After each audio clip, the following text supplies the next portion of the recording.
दोबारा से अपना सवाल दोहराए, आवाज साफ नहीं आ रही है। बिल्कुल दीपक, जिस तरीके से यहाँ जश्न का माहौल देखने को मिल रहा है, पहले से ही ये तस्वीरें देखने को मिलनी थी। तस्वीरें क्योंकि आश्वासन यहाँ पर था, बीजेपी पूरी तरीके से यहाँ आश्वस्त नजर आ रही थी कि जीत द्रौपदी मुर्मू की ही होगी। और ऐसे में जब क्रॉस वोटिंग हुई तो कहीं ना कहीं फायदा द्रौपदी मुर्मू के खाते में। जी बिल्कुल मीनाक्षी, देखिए, और अब तक की जो बड़ी खबर आ रही है वो ये आ रही है कि 17 जो सांसद है उन्होंने क्रॉस वोटिंग किया है, तो ये बड़ी बात है। और जिस तरीके से लगातार बीजेपी आश्वस्त थी, अगर बात की जाए कि जिस तरीके से उसको वोट मिल रहा था, चाहे बात की जाए झारखंड में भी पहले हेमंत सोरेन ने कह दिया था कि हम समर्थन करेंगे। उसके बाद लगातार टीडीपी भी, ऐसे कई जो राज्य सरकार हैं जहाँ पे बीजेपी शासित नहीं है, उन्होंने भी समर्थन का अपना ऐलान कर दिया था।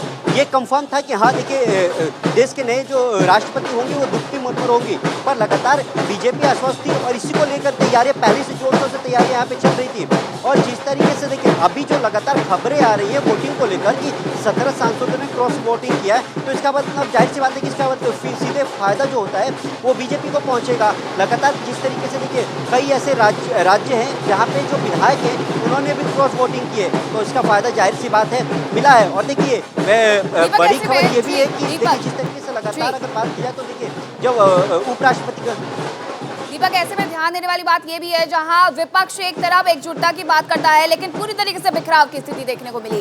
सपा के साथ रहने वाले चाहे ओम प्रकाश राजभर हो या फिर कांग्रेस के साथ मिलकर सरकार बनाने वाले हेमंत सोरेन हो, सीधे तौर पर यह कहते हुए नजर आए थे कि समर्थन तो हम यहाँ पर द्रौपदी मुर्मू को ही देंगे। समर्थन भी दिया और देखिए जीत गई है वो।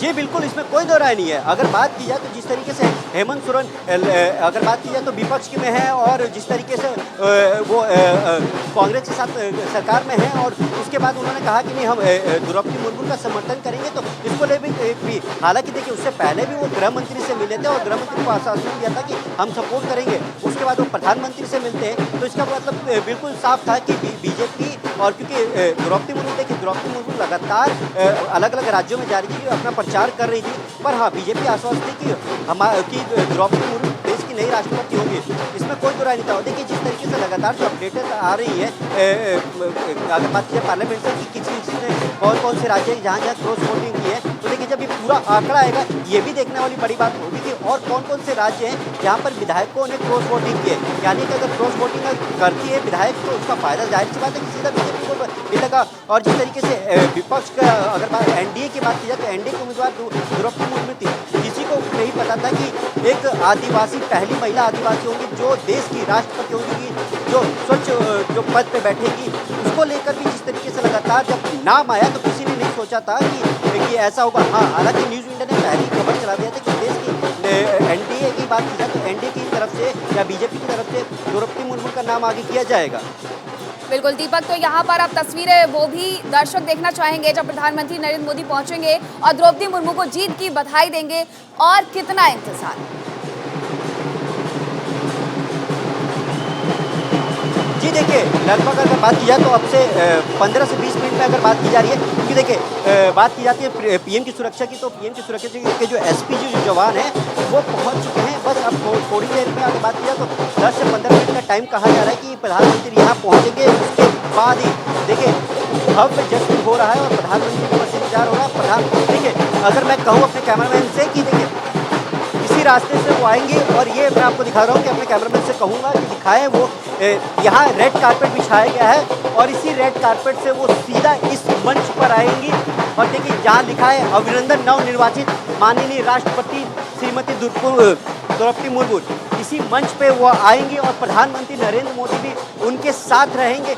इसी घर में अभी अगर बात की जाए तो है देश की नए नवनिर्वाचित राष्ट्रपति, वो यहाँ से आएंगे, उसके बाद प्रधानमंत्री के साथ वो स्टेज पे जाएंगे और हो सकता है कि कुछ वो यहाँ पे भाषण भी दे सकती हैं। हालांकि अभी अगर बात की जाए तो सिर्फ यही हो रहा है कि प्रधानमंत्री आएंगे और उनसे मिलेंगे, इसके बाद आगे का जो रूपरेखा है वो तैयार की जाएगी। मीनाक्षी जी दीपक, जीत के अलग अलग रंग, अलग अलग तस्वीरें देखने को मिल रही हैं। आप जहां पर मौजूद है राजस्थानी परंपरा के साथ वहां पर जश्न मनाया जा रहा है। इसके पहले की तस्वीरें भी हमने दर्शकों को दिखाई कि किस तरीके से वहां पर असम की परंपरा के अनुसार भी जीत का जश्न मनाया गया।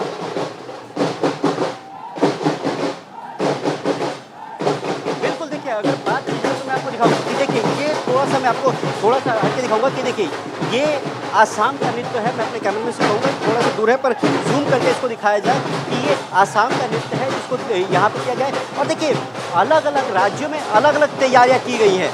जिस तरीके से लगातार जिस तरीके से लगातार इस तरीके से की जा रही है कि लगातार जो अलग अलग जो राज्यों के जो नृत्य हैं वो यहाँ आ रहे हैं। अगर बात की जाए चाहे पंजाब की हो चाहे फिर उड़ीसा की हो, उड़ीसा का भी फेमस है क्योंकि उड़ीसा की है, तो उसको भी लेकर के बहुत यहाँ पहले से तैयारियाँ की गई हैं। और लगातार जिस तरीके से अगर बात की जाए तो पहले से ही ये था कि देश की नई राष्ट्रपति होंगी द्रौपदी मुर्मू। और जिस तरीके से लगातार तैयारियां चल रही हैं तो उसको लेकर भी बीजेपी आश्वस्त थी कि रिजल्ट आएंगे तो वो चौंकाने वाले आएंगे। और देखिए अभी जब लगातार काउंटिंग हो रही है, देखिए अगर बात की जाए तो अभी अपडेट ये आ रहा है कि जो 3 राउंड की काउंटिंग है वो पूरी हो चुकी है। चौथे राउंड की तैयारियां जो काउंटिंग है वो शुरू हो चुकी है। इसके बाद औपचारिक घोषणा हो जाएगी।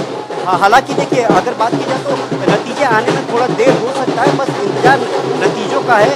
जिस तरीके से अगर बात की जाए तो पिछली बार जो नतीजों की बात करूँ मीनाक्षी, तो पिछली बार करीब 5:30 बजे के आसपास नतीजे आ गए थे। तीसरे राउंड की अभी तक वोट सामने आ चुके हैं। वोट वैल्यू से ये पता चल चुका है कि द्रौपदी मुर्मू देश की पहली आदिवासी महिला राष्ट्रपति